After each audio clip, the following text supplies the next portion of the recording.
Today's the 20th, and it is a Saturday. It's about 11:15. I am going to be leaving to my open house today. It starts at 1 to 3. It is roughly 90 degrees outside, sunny. Today and tomorrow, open house, 1 to 3, sunny. Perfect conditions to get yourself inside of a house with AC. So, wish me luck, as always. We're going to the open house, and we'll take some footage. I'm not wearing my suit right now. It's too hot. It's actually hanging behind my car right now. We'll take it from there later. All right, here we are. Today's Saturday.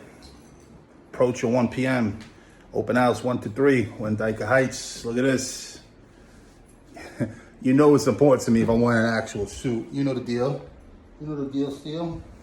I got my white on white Pumas. But here we are. Let's get this busy.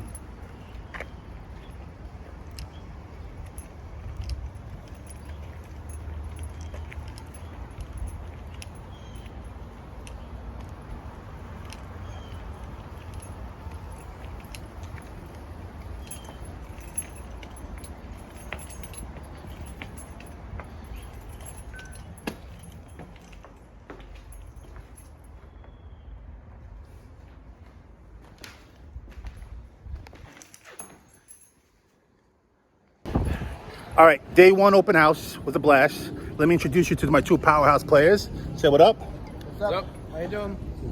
We got drinks. It's hot as hell out. It's over 90 degrees, and I'm wearing a fucking two-piece suit. Pardon my language, but it's real. And yeah, we'll see you soon, because Sunday we have another one. Later. All right, so day two of open house. Quiet, beautiful outside. It's gonna be a little challenging, a little uphill battle, but we're gonna get it done. Here's the basement, as you can see. Finished basement, can't go wrong.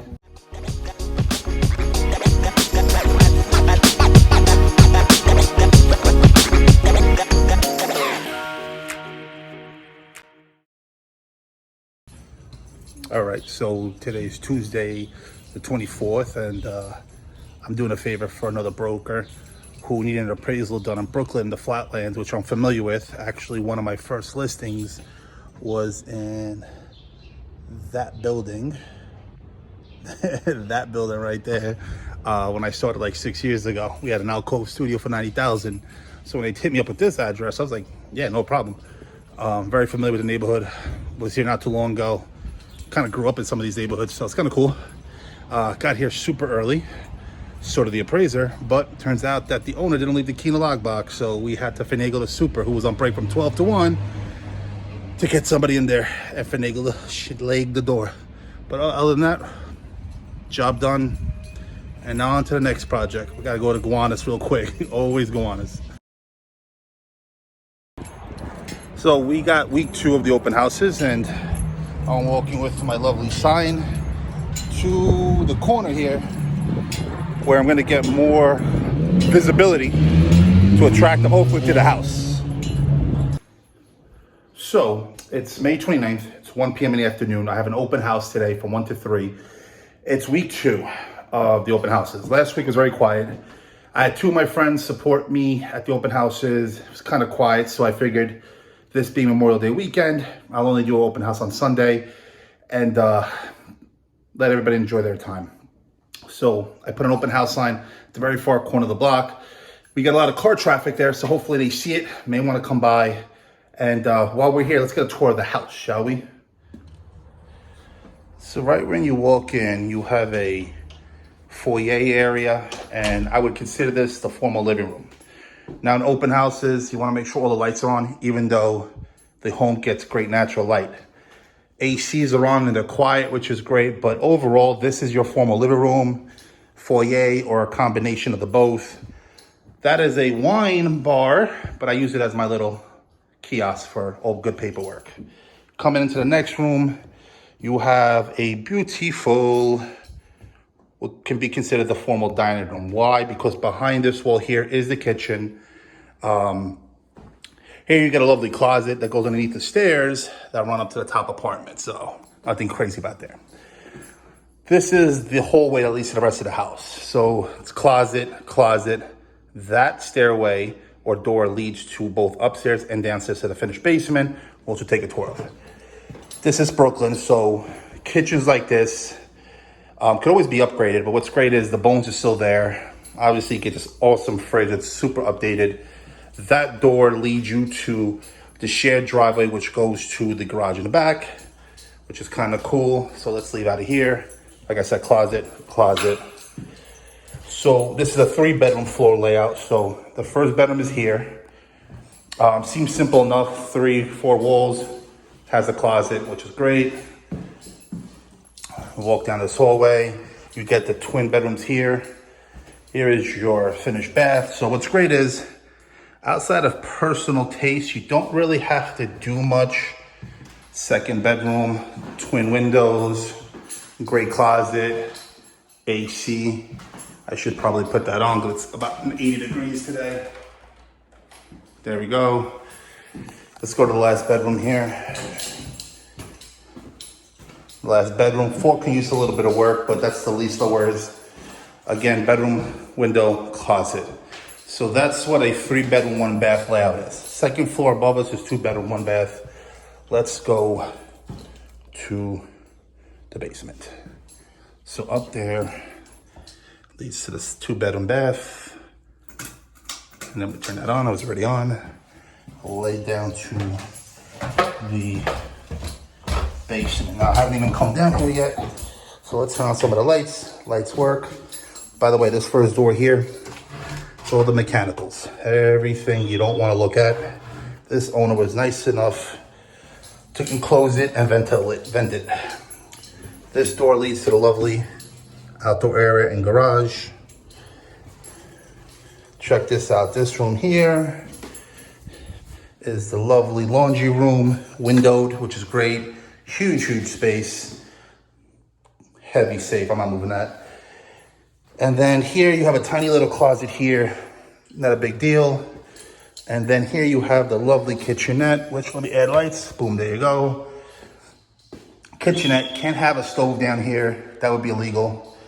But because it's a finished basement, most people would, look, there I am, would actually use this as a entertainment room or their apartment while their kids are upstairs or additional family members, so they get a little more privacy. So there you go. I'm turning on the lights down here. This is the last room, which can be considered a bedroom if you want, but legally we don't call it a bedroom. I just refer to everything as a entertainment space down here because it's a finished basement. So again, a lot of good space in here, livable, walkable, usable, all practical uses here. So let's just close that door. Now you're probably wondering why these stairs weren't finished, but they're rarely used.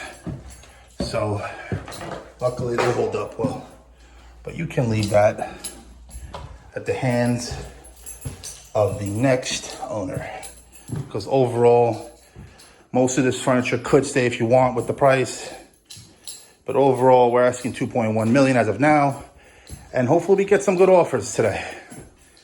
The day is still young.